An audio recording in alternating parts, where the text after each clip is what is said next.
Ashano shaki poblale Yaki nga yakin ma Sashi simpat yaki banyo Umana nga kija Siya ekipon las na Hir yaki nga dakwa Siya kot berkayap hingan wa Dalay rungan omna Galawat ya pilas lem Aku buat siya ingan siyam Datang ya pingayay wa Wat ning kadong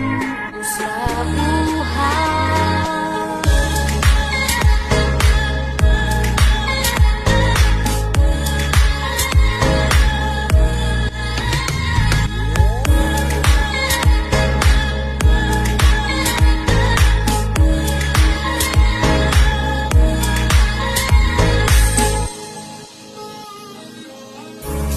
Lawan dan badung direngam